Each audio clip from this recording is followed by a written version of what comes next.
He saved my life, but I didn't know he was supposed to kill me. Part 1.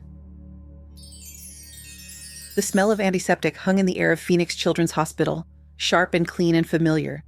Sofia West pushed through the pediatric ward doors at 6:47 a.m., her sneakers squeaking against the polished linoleum. The sound echoed down the empty hallway, squeak, step, a rhythm she'd memorized over 8 years of early shifts. Her coffee sat cold in her hand. She'd bought it an hour ago from the 24-hour place near her apartment, back when it was still dark and the city felt like it belonged to no one. Now the liquid tasted bitter on her tongue, but she drank it anyway. Caffeine was caffeine. The break room smelled like burnt coffee and someone's leftover Chinese food. Sofia set her bag down on the worn Formica table, the one with the cigarette burn near the edge that maintenance had never fixed, and pulled out her stethoscope. The metal felt cool against her palm. "Morning, Dr. West." Marcy, the charge nurse, didn't look up from her charts. "Morning."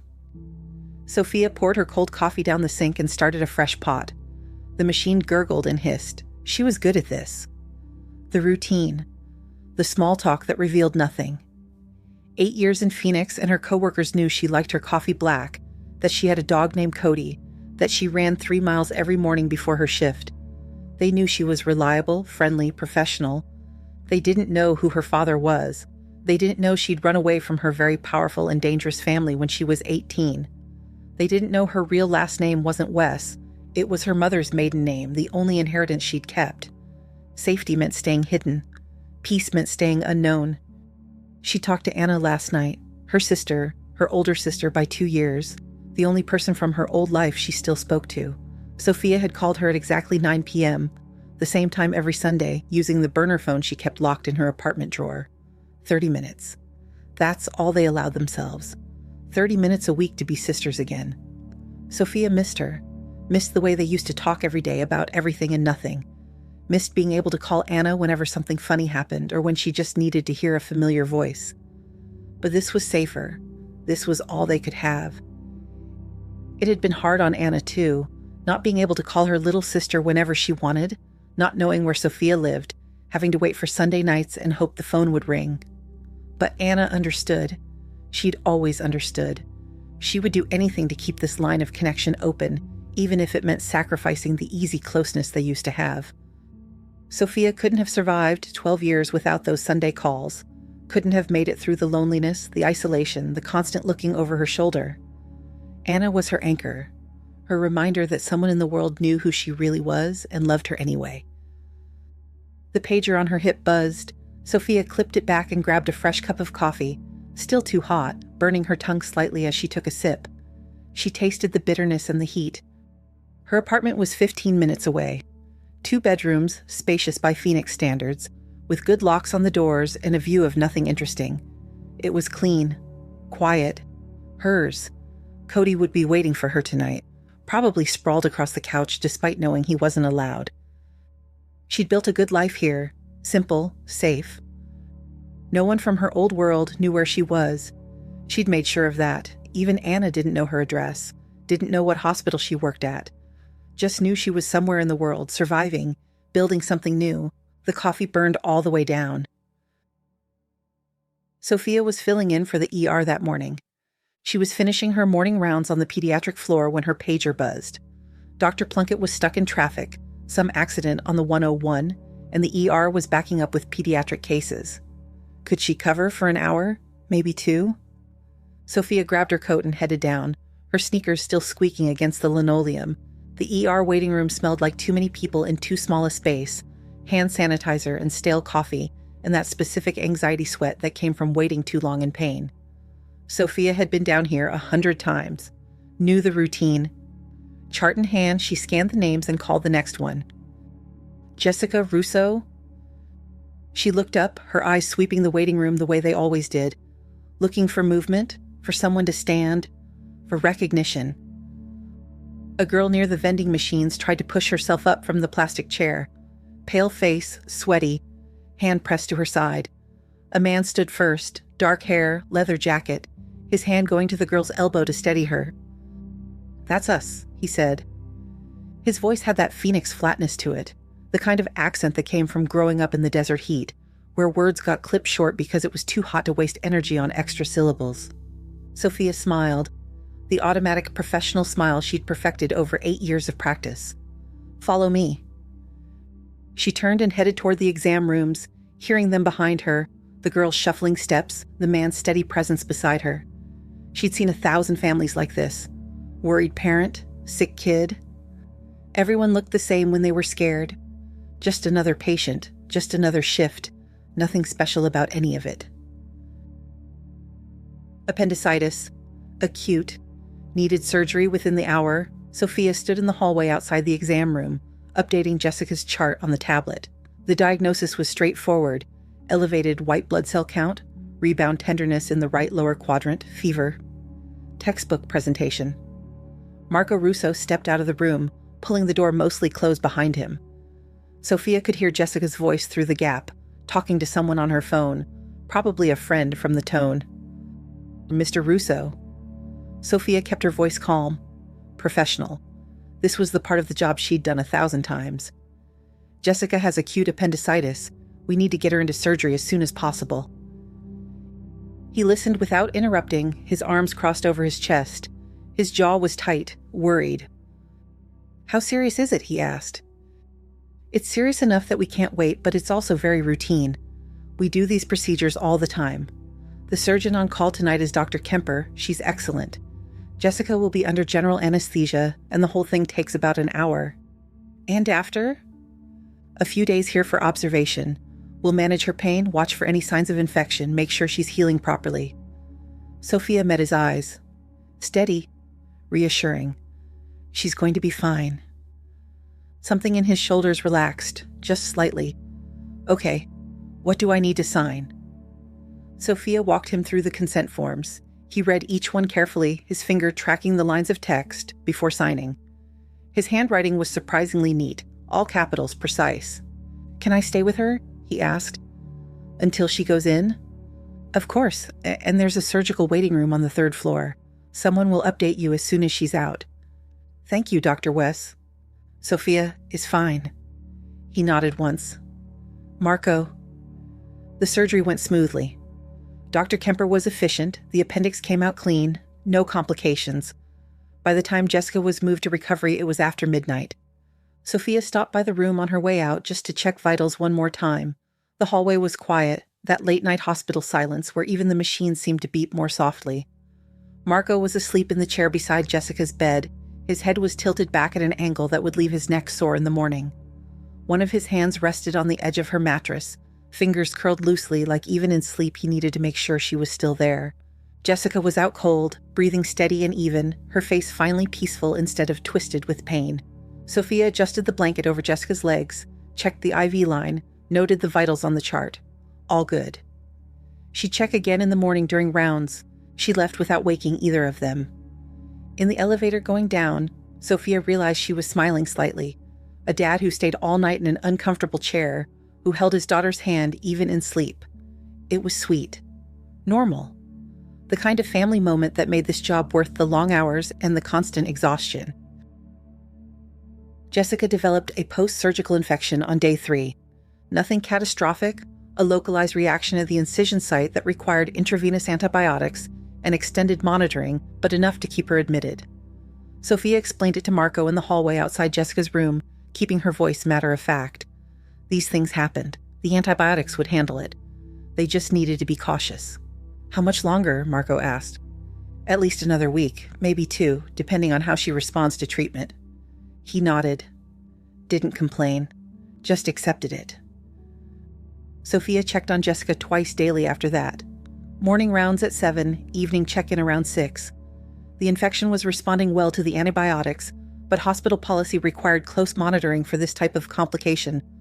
Marco was always there, not hovering, not anxious, just present. He'd set up in the corner of the room with a worn paperback and a thermos of coffee. Sometimes he was on his phone, texting in quick bursts. Sometimes he was helping Jessica with the schoolwork her teachers had emailed. Sometimes he just sat there, reading, while Jessica watched something on her iPad. By day 5, Sofia had learned his routine.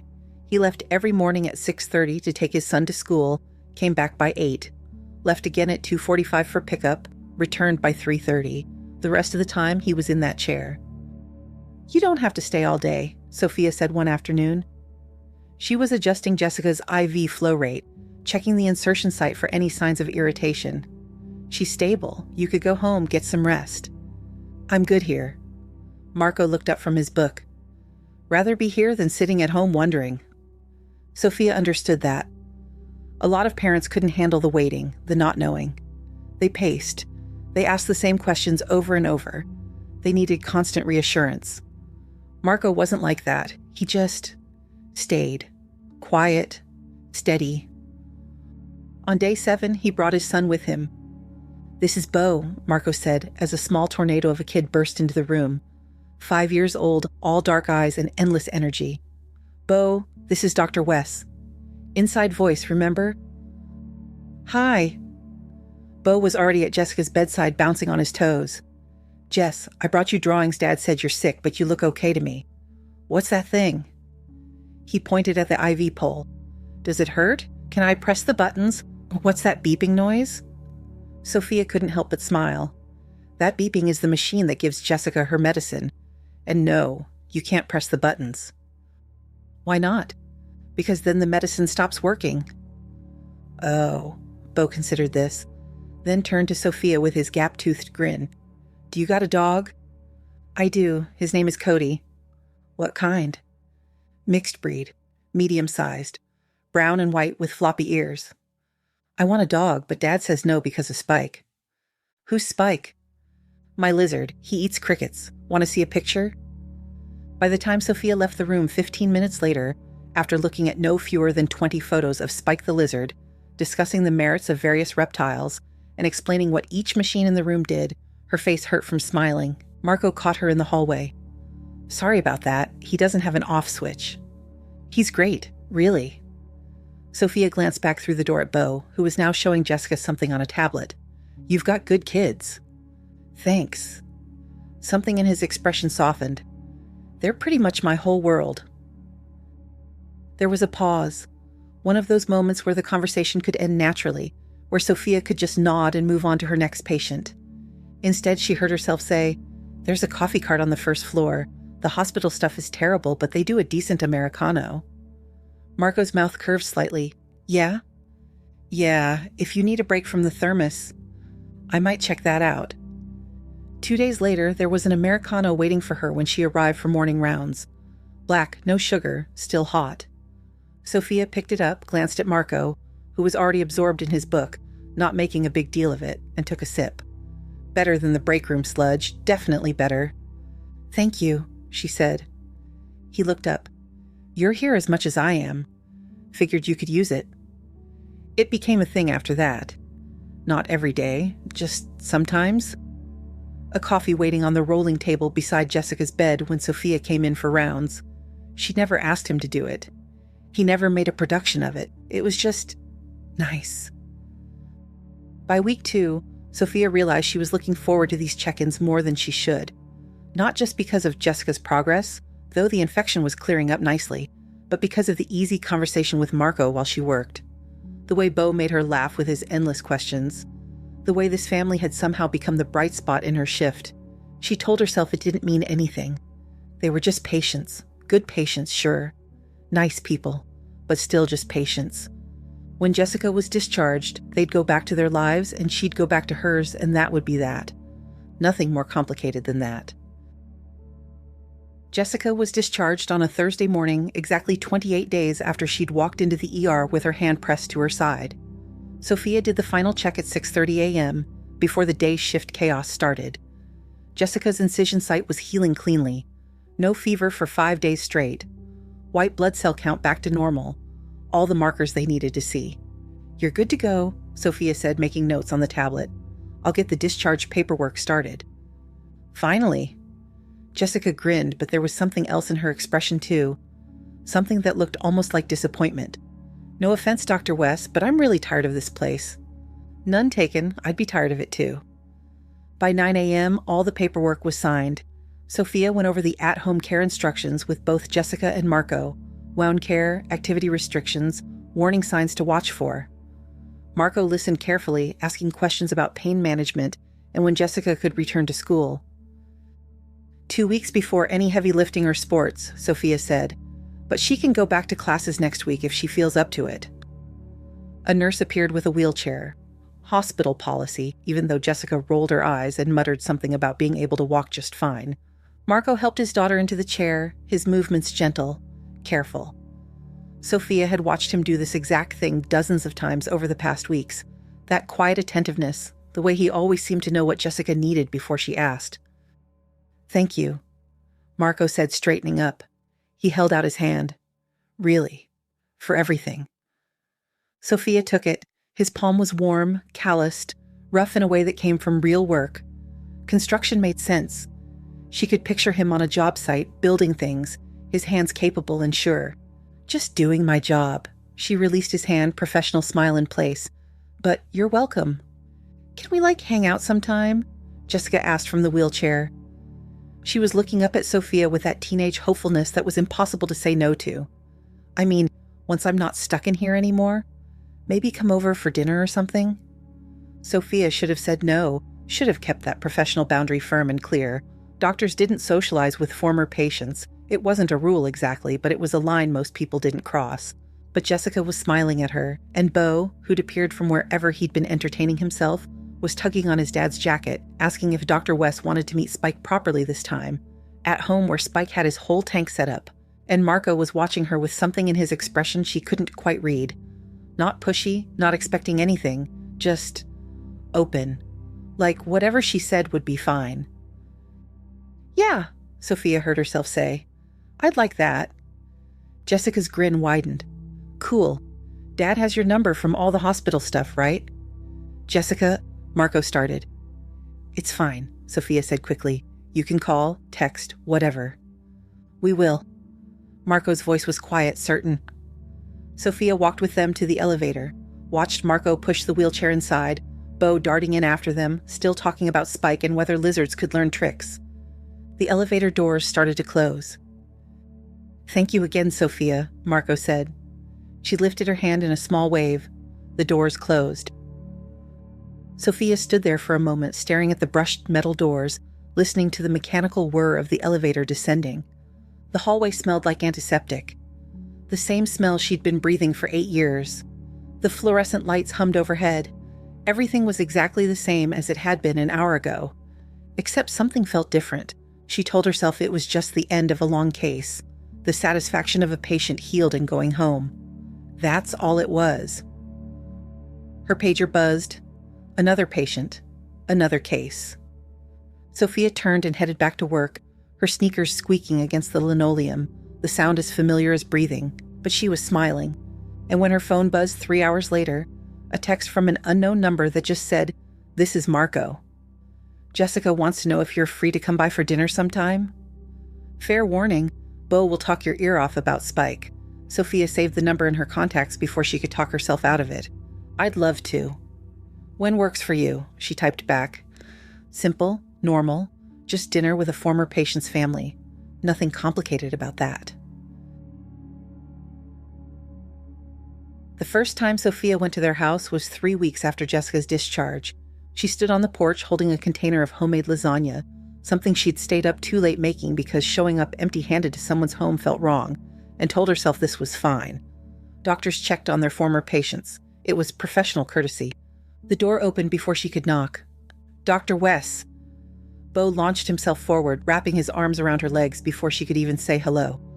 "Beau, let her breathe." Marco appeared behind his son, one hand on Beau's shoulder to gently pull him back. "Sorry, he's been watching the window for the past 20 minutes. "I'm fine," she said, smiling down at Beau. "And it's good to see you too, buddy." Marco stepped aside to let her in. "You didn't have to bring anything." "Yes, I did. It's a rule." The house smelled like that specific combination of grass and dirt and something vaguely sweet, like fruit snacks or juice boxes. The living room was small but clean. A basketball sat in the corner. Jessica's backpack was dumped by the stairs. There were dishes in the sink visible through the kitchen doorway and mail stacked on the counter. Sofia felt something in her chest relax slightly. This was normal. Exactly the kind of normal she'd been craving for 12 years. Jess is upstairs, Marco said, taking the lasagna from her hands. She's been texting her friends all day. Apparently being trapped in a hospital for a month makes you very popular. Can I show you Spike now? Bo was bouncing on his toes, his hand already grabbing at Sofia's. Please, please, please. He's in my room and he's so cool. Sofia glanced at Marco, who shrugged with a slight smile. Fair warning, once you see Spike's tank set up, you're going to get a full lecture on proper bearded dragon care. I'm ready. She wasn't ready. Bo's room was an explosion of kid, dinosaur posters on the walls, Legos scattered across the floor, a bookshelf overflowing with everything from picture books to a collection of reptile care guides that seemed wildly advanced for a 5-year-old. And in the corner, on a sturdy table, was Spike's tank. It was impressive. Heat lamp, UV light, a proper substrate, climbing branches, a water dish, even a little cave hide. This wasn't some impulse pet purchase. Someone, Marco clearly, had done research and set this up right. This is Spike, Bo announced proudly, his face pressed close to the glass. The bearded dragon was basking under the heat lamp, looking entirely unbothered by the attention. He's 2 years old and he likes crickets and blueberries, and when I read to him... You read to him? Dad says I gotta practice reading, so I read to Spike, and Spike likes it because he stays really still and listens. Sofia crouched down to get a better look at the lizard. He's very handsome. Bo wrinkled his nose. Ew. He's not handsome. He's a lizard. Want to see him eat a cricket? Dad says I can feed him if you want to watch. Oh, and sometimes he turns darker when he's mad, and he always poops in the same corner, which Dad says is really smart for a lizard. Sofia glanced at Marco, who had appeared in the doorway. That's probably enough Spike facts for now, Bo, Marco said, but he was smiling. Dr. West came to see Jessica too, remember? But Spike's way cooler than Jess right now because she just lays around doing nothing. Bo? Fine. Bo sighed dramatically. But you gotta come back and see him eat crickets next time, okay? Sofia smiled and nodded. By the time they made it out of Bo's room, Jessica was in the kitchen. The smell of garlic bread filled the air. Sorry, Jessica said, looking slightly embarrassed. Did he trap you in the Spike lecture? It was cute. They ate at the kitchen table. The lasagna was a hit. Bo declared it better than Dad's, which earned him a mock offended from Marco. Jessica talked about her friends and the homework she was already behind on. Bo interjected every 30 seconds with lizard facts or questions about Cody. Sofia couldn't remember the last time she'd laughed this much. After dinner, they ended up in the living room. Jessica claimed the couch to finish homework. Bo sprawled on the floor with a coloring book. Marco and Sofia ended up in the kitchen, him washing dishes, her drawing. You didn't have to stay, Marco said quietly, but I'm glad you did. Me too. Sofia set a plate in the drying rack. Your kids are great. They really like you. The feeling's mutual. Sofia was aware of how close they were standing, aware of the warmth radiating from him, the soap and water smell of his hands, the way his shoulder brushed hers when he reached for another dish. Sofia? His voice was different, lower. Can I ask you something? Her pulse kicked up. Yeah. Would you want to do this again? Not as a doctor checking in, just as someone I'd like to get to know better. She should have said no, should have kept the boundary in place, should have remembered all the reasons she didn't date, didn't let people close, didn't take risks. But he was looking at her with something so genuine in his eyes, so open. A construction worker with 2 kids and a bearded dragon. Normal, safe. Everything she'd been trying to build for herself. Like a date? She asked. Yeah, like a date. Sofia dried her hands on the dish towel, set it down, looked up at him. I like that, she said. The smile that crossed his face was worth every risk she was taking. Sunday night, 2 days earlier, Sofia sat cross-legged on her bed, the burner phone pressed to her ear, Cody's head resting on her knee. The clock on her nightstand read 9 p.m. exactly. Okay, so you've been seeing this guy for like 6 weeks now, Anna said, her voice bright with excitement. And from what you're saying, it sounds serious. Is it serious? I don't know. Sofia twisted a strand of her hair around her finger. Maybe? I'm not sure how I feel about him yet, but he's really good with his kids. Like, really good. Patient and present, and I don't know. It's nice to watch. Nice to watch? Soph, You've been spending time with him and his kids for weeks. That's not nothing. I know, it's just, I'm nervous about Friday. Why? What's Friday? Our first real date, just the two of us. No kids, actual dinner at a restaurant. Sofia could hear how uncertain she sounded. What if it's weird? What if without the kids there, it's just, I don't know, different? Anna laughed warm and reassuring. It's not going to be weird. You already like him. You're just overthinking it because you're you. What's that supposed to mean? It means you're the careful one, the one who thinks everything through 50 times before making a move, which is fine. It's kept you safe. But sometimes, Soph, you just have to let yourself feel something without analyzing it to death. Sofia was quiet for a moment. Anna was right. She was always right. What does he do? Anna asked. For work? Construction? Oh, so he's handy. That's useful. I guess. I don't really know the details yet. But you like him. It wasn't a question. Anna could always read her, even over the phone, even after 12 years of distance. Yeah, Sofia said quietly. I think I do. Then go on your date Friday and let yourself enjoy it. Stop worrying about what ifs and just be there. Be present. See what happens. When did you get so wise? I've always been wise. You just don't listen to me enough. Sofia smiled. As she talked, she was careful, never mentioning Marco's name, never saying where he lived, never giving details that could identify him if someone asked Anna later. It wasn't that she didn't trust her sister. She trusted Anna more than anyone in the world. But the less Anna knew, the safer they both were. If their father ever questioned Anna about her, she couldn't reveal what she didn't know, and she couldn't accidentally slip up and say something dangerous. It was protection. For both of them. I love you, Sofia said when their 30 minutes were almost up. Thanks for listening. I love you too. Now go have a great first date and call me Sunday to tell me everything. Well, Anna laughed. Tell me everything you can. I will. The call ended at exactly 9:30, their rule. Sofia put the burner phone back in the locked drawer of her nightstand and sat there for a moment, Cody's warm weight against her leg. Maybe Anna was right. Maybe she just needed to let herself feel this without overthinking it. Friday night. Sofia stood in front of her closet trying to decide between two dresses and fighting the urge to text Anna for advice. The dark blue one, simple, not too much. Marco was picking her up in 20 minutes. She could do this. It was just dinner, just a date. Her hands were shaking slightly as she slipped on her shoes. She tried to ignore it. A knock on the door came what seemed like minutes later. A glance at her wall clock said he was right on time. When she opened the door and saw Marco standing there in a button-down shirt, with the sleeves rolled to his elbows and jeans that actually fit, she was glad she'd made the effort. His hair was still damp from the shower.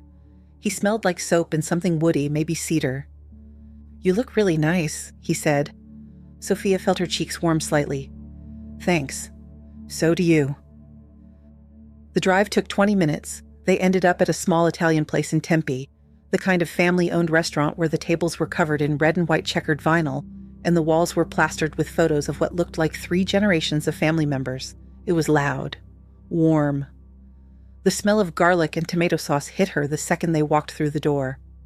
How'd you find this place? Sofia asked once they were seated in a corner booth. The vinyl was cracked but clean. Someone had left a folded newspaper on the windowsill. One of the guys on my crew. His cousin owns it. Marco handed her a menu that looked like it had been laminated in 1987. He swears the chicken parm will change your life. That's a bold claim. He's not wrong about much. They ordered. Sofia got the chicken parm. Marco got something called the Sunday gravy that apparently took 2 days to make and came with homemade pasta. The waiter, who was definitely related to someone in all those photos on the wall, brought bread that was still warm from the oven, the butter melting into it immediately. Sofia tore off a piece and tasted rosemary and salt, and something that made her wish she could just eat bread for dinner. So, Marco said, pouring water into her glass from the pitcher on the table. Tell me about Cody. She laughed. That's your first date question? Beau's been asking about him nonstop. Figured I should get the details so I can report back. So she told him about Cody, about how she'd found him at a shelter 2 years ago, skinny and skittish, and how he'd slowly transformed into the goofy, lovable couch hog who currently ruled her apartment. About how he hated the mailman but loved every other human he'd ever met. About his obsession with tennis balls and his complete inability to catch them despite his best efforts. Marco listened like it was the most interesting thing he'd heard all week. "What about you?" Sofia asked. "How'd you end up with a 5-year-old lizard expert?" Marco laughed. "That's all my sister's fault. She took him to the zoo for his 4th birthday, and he spent over an hour in the reptile house. Came home talking about bearded dragons nonstop. I figured it'd be a phase, but 6 months later he was still at it, so..." He shrugged. "I did the research, set up the tank, and now we have Spike. That's a pretty involved pet for a kid. He's good with it. Feeds him every day, talks to him. I handle the deep cleaning and the vet visits, but Bo does most of the daily stuff. Teaches responsibility, right?" He grinned. "At least that's what I tell myself when I'm buying crickets in bulk." Sofia laughed. "How does Jessica feel about the crickets?" "She pretends they don't exist, made me promise to keep them in the garage." Marco tore off another piece of bread. They talked about Phoenix, how the summer heat was brutal but the winters made up for it, about the best hiking trails and the worst traffic intersections, and whether In-N-Out was actually worth the hype or just California transplant propaganda. Easy. Light. The conversation flowed naturally and nothing felt forced. The food arrived and it was good. Better than good. The chicken parm was rich and savory, the chicken perfectly cooked. Marco was right. The guy on his crew wasn't wrong. They talked about his construction work. He was a site supervisor, which explained the early mornings and the calloused hands, and the way he could fix pretty much anything. About her medical training, the 80-hour weeks during residency, the decision to specialize in pediatrics. "Why kids?" Marco asked. Sofia thought about it. "Because they're honest. They tell you when something hurts. They don't hide things or pretend they're fine when they're not. Adults lie. Kids just are." Something flickered across Marco's face, too quick to read. "What?" she asked. "Nothing, just..." "That makes sense. You're good with them." By the time they left, it was almost 11. The restaurant was closing down, the owner waving goodbye like they were regulars instead of first-timers. It was a comfortable drive to her place. When they got there, Marco walked her to her apartment door. "I had a really good time," Sofia said. "Yeah, me too." Marco's hands were in his pockets. He was standing close but not crowding, giving her space. "Can I see you again?" "I'd like that." "Good." He smiled, and there was something in it that made Sofia's chest feel tight, warm. "I'll call you." He started to turn away. "Marco?" He looked back. Sofia stepped closer, rose up on her toes, kissed him on the cheek, just briefly. His hand came up to her waist, steadying her, and when she pulled back, his eyes were dark and surprised and pleased. "Good night," she said. "Good night, Sofia." She watched him walk down the hallway, waited until he'd turned the corner toward the elevator before she unlocked her door and slipped inside. Cody was waiting, tail wagging, demanding attention. Sofia dropped her purse on the counter and crouched down to scratch behind his ears. "I like him," she told the dog. "I really like him." Cody licked her face in approval. Sofia laughed and buried her face in his fur, feeling lighter than she had in years. A construction worker with 2 kids. Normal. Safe. Good. This could work. This could actually work. By month 2, Sofia had stopped pretending this was casual. Marco picked her up every Friday night. They rotated restaurants, a Thai place in Scottsdale with the best pad CEW she'd ever tasted. A Mexican spot near ASU where the salsa was so fresh they made it tableside. A diner on Indian School Road that served breakfast all day and had pancakes that tasted like childhood. Sometimes they just grabbed takeout and ate at his place while the kids did homework at the kitchen table and complained about their teachers. She loved how he listened when she talked. Really listened, his full attention on her like she was the only person in the room. Not performing interest, not waiting for his turn to speak, just genuinely curious about what she had to say. She loved how he was with his kids, patient when Bo spilled an entire cup of juice across the kitchen floor, calm when Jessica came home 20 minutes past curfew and tried to sneak in through the back door. Steady. Present. The kind of dad who showed up to every school thing and knew both kids' friends by name. She loved his hands, the way they moved when he explained something about a job site. Confident, precise, the calluses that came from real work, the scar across his left knuckle that he said came from a table saw incident 5 years ago. The way they felt when they brushed hers accidentally while reaching for the same dish, warm and solid and real. By month 3, they'd fallen into a routine. Friday nights were theirs. But Saturdays she started coming over for dinner with the kids. Sundays sometimes too, if she wasn't on call. She'd bring Cody, who immediately became Beau's best friend and Jessica's favorite excuse to take study breaks. "I need to walk the dog," Jessica would announce, already grabbing the leash. "He's not your dog," Marco would call after her. "He likes me better." It was easy, comfortable, the kind of normal Sofia had been craving for 12 years. One Saturday afternoon in late summer, Sofia was in Marco's kitchen making pasta sauce from scratch, something her mother used to make back before everything got complicated. The smell of garlic and basil filled the house. Sofia smiled at the memory. She and Anna used to help their mother in the kitchen, though Anna was always too excited to stay focused, talking nonstop, dancing around, sampling ingredients until their mother would shoo her away laughing. Sofia had been the serious one, carefully measuring and stirring, trying to get everything exactly right. She wished Anna could be here now. Wished she could call her sister and say, "I'm making Mom's sauce." Remember how you could never sit still long enough to learn? Wished for all the easy, normal sister moments they couldn't have anymore. Beau was in the living room building an elaborate Lego spaceship. Jessica was upstairs on a video call with friends. Marco was next to her at the counter, chopping tomatoes. "You're doing that wrong," Sofia said, glancing at his cutting board. "There's a wrong way to chop tomatoes. You're squishing them. You need a sharper knife and a lighter touch." Marco set down the knife and held up both hands in surrender. "Okay, chef, show me." Sofia moved closer, took his hands, and guided them with hers. "Like this. Let the knife do the work." She was aware of how close they were standing, aware of the heat radiating off him in the warm kitchen, the smell of his soap mixing with the garlic and tomato, aware of the way his breath caught slightly when her fingers wrapped around his. "Got it?" she asked quietly. "Yeah." His voice was rough, lower than usual. "I got it." Neither of them moved. The moment stretched. Sofia looked up and found Marco watching her with something in his eyes that made her pulse kick up. Want. Clear and unguarded. "Sofia?"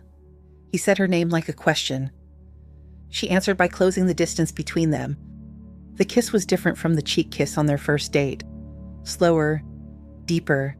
His hands came up to cup her face, gentle despite the calluses, and she tasted tomato and basil and something that was purely him.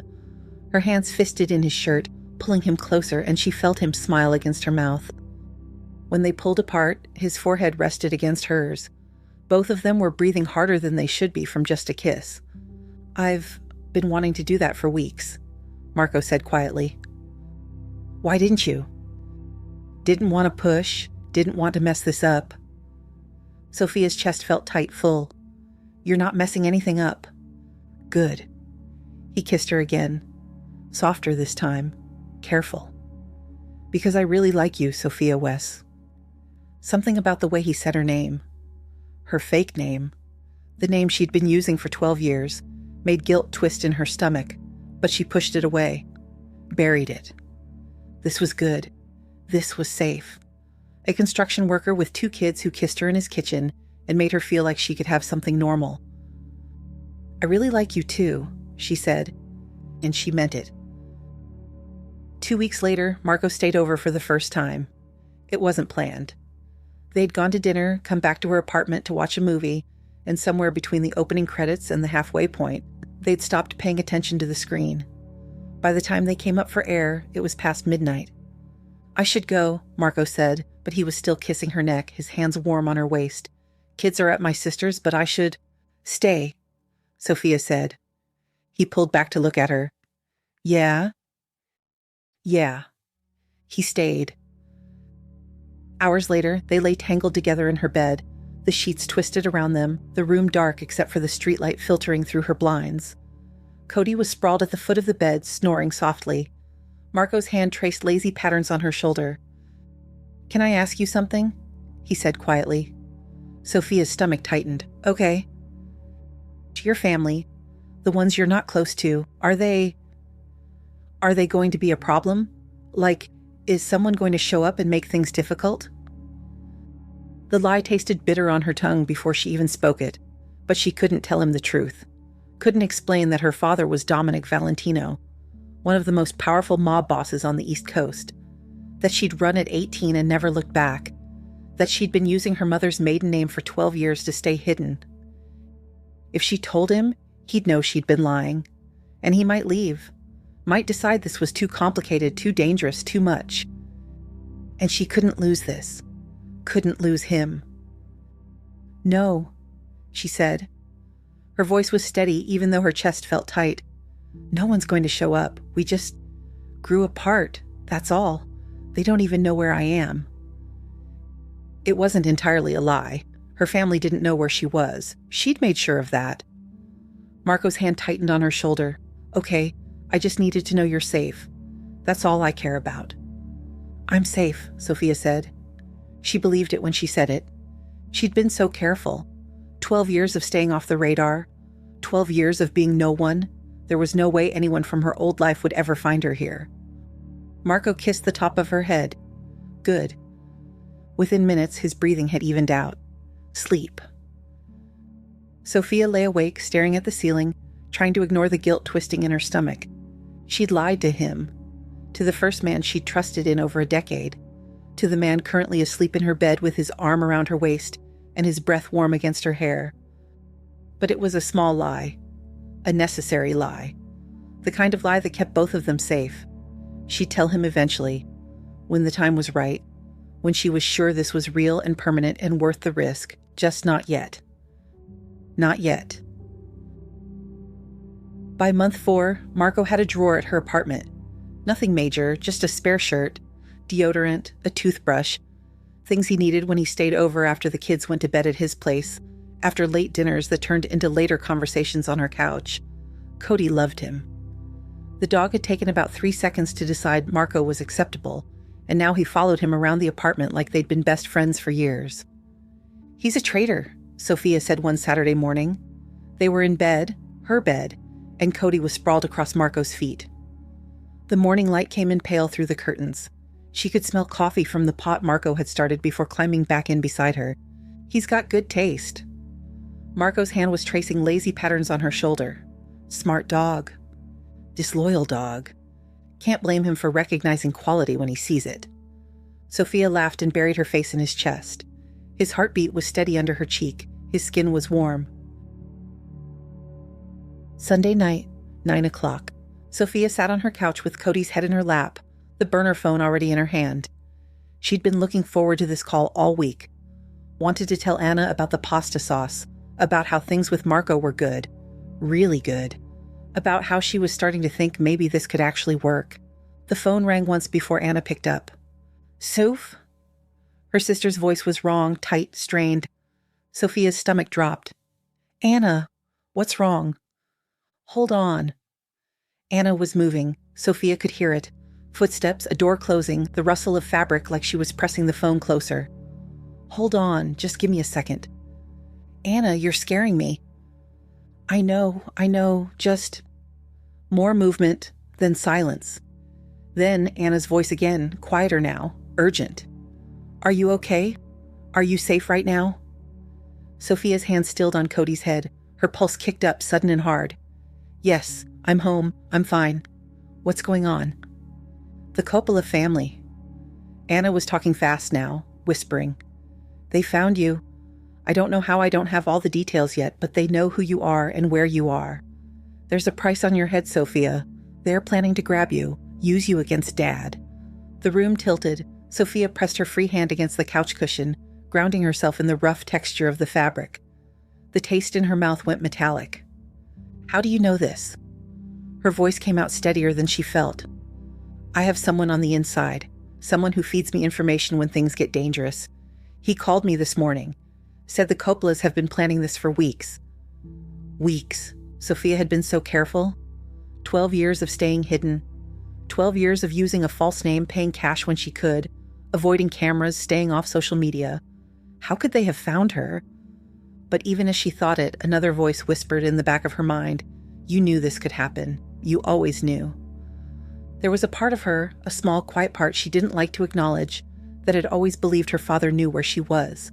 That Dominic Valentino, with all his resources and connections, had figured it out years ago and just decided to let her be. Let his daughter have her peace, her escape. But that wasn't true anymore. Because now it wasn't her family that knew, it was the Coppolas, a rival family, one that would absolutely use her as leverage. Sofia? Anna's voice pulled her back. Are you there? Yeah, I'm here. Sofia's chest felt tight. She forced herself to breathe. What else did you hear? Not much. Just that they have someone on it, an enforcer. Someone named Russo. Russo. The name hit her like a physical blow. Sofia shot up from the couch so fast that Cody yelped and scrambled away, his nails scraping against the hardwood floor. No, it couldn't be. Russo was a common name. Italian families had dozens of Russos, hundreds probably. It didn't mean anything. But something deep in her gut twisted. Hard. Because she knew.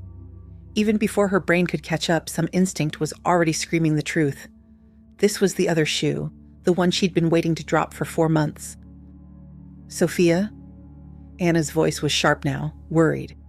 Sofia, talk to me. What's wrong? Sofia tried to speak. Her throat felt like it was closing. She swallowed hard, tasting copper and fear. I need you to find out more. Everything you can. Names, details, anything. Okay, I can do that. But, Sofia? I'll call you in 2 days. Wednesday, same time. Her voice sounded wrong, too calm, too controlled, like she was talking to a patient's family delivering bad news with practiced detachment. Sofia, what's going on? You sound... I have to go. It's only 9:15. We still have... I know, I'm sorry. I need to go. Please. Just get me the information. Sofia could hear Anna breathing on the other end, could picture her sister's face, worried, confused, scared. Okay, Anna said quietly. I'll call my contact. I'll find out what I can. Thank you. I love you. I love you too. Be safe. The line went dead. Sofia stood in the middle of her living room, the phone still pressed to her ear, listening to the silence. Cody whined from his spot by the kitchen, uncertain. The refrigerator hummed. The clock on the wall ticked. Everything was exactly the same as it had been 10 minutes ago. Except it wasn't. Sofia lowered the phone, put it on the coffee table. Her hands were shaking.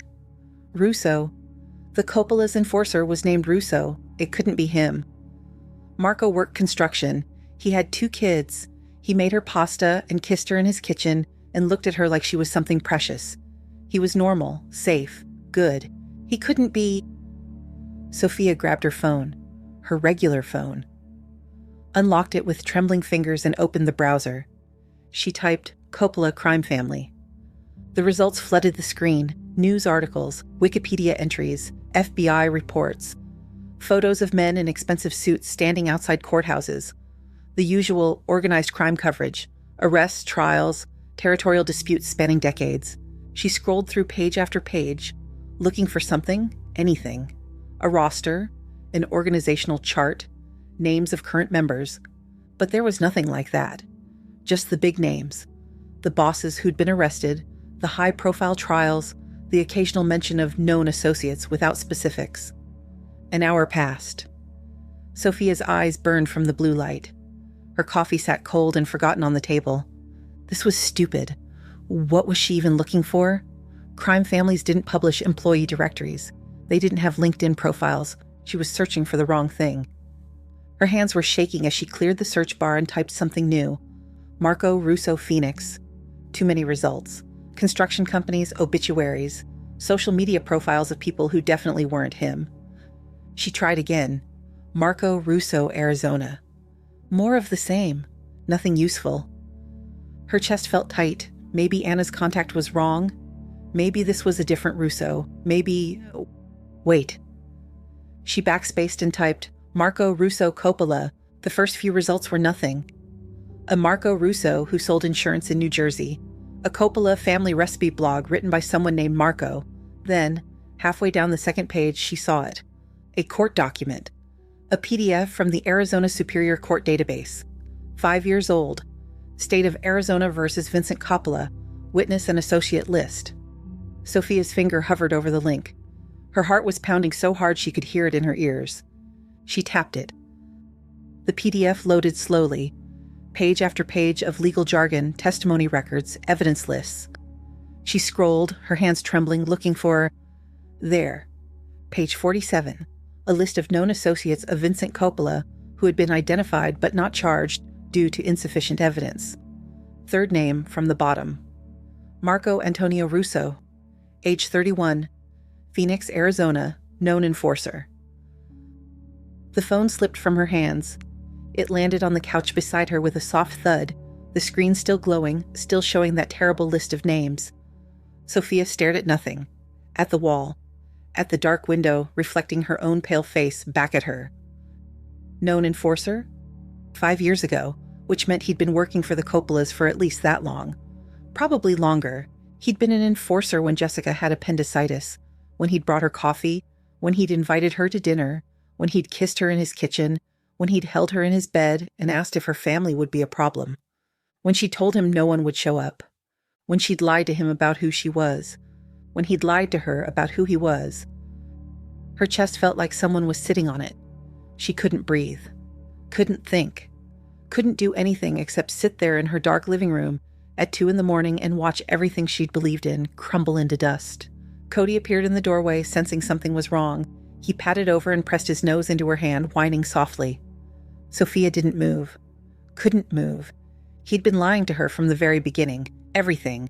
The hospital, the kids, the dinners, the gentle touches, the way he looked at her like she mattered. All of it. Had been part of a plan. A job. An assignment from the Coppola family to grab Dominic Valentino's runaway daughter and use her as leverage. And she'd made it so easy for him. She'd fallen in love with him. The sound that escaped her throat was broken. Raw. Cody whined again and pushed his head under her hand, trying to comfort her. Sofia pressed her palm against her mouth, holding back the sob threatening to tear free. Her whole body was shaking. The taste in her mouth was bitter. Metallic. Like blood and fear and 4 months of believing in something that had never been real. She'd been so careful. 12 years of hiding. 12 years of staying off the radar. 12 years of building a life where no one from her old world could find her. And she destroyed it all. By falling for a man whose job was to destroy her. This is the end of part 1. Sofia had been so careful, but some pasts don't stay buried forever. What she discovers next changes everything. Part 2 of He Saved My Life, but I Didn't Know He Was Supposed to Kill Me is waiting for you. If this story touched you, please like and share. I'd love to know what you felt for Sofia and Marco, and you're always welcome to leave a comment. If you'd like more stories like this, subscribe to Vailed Pen Stories. Thanks for listening.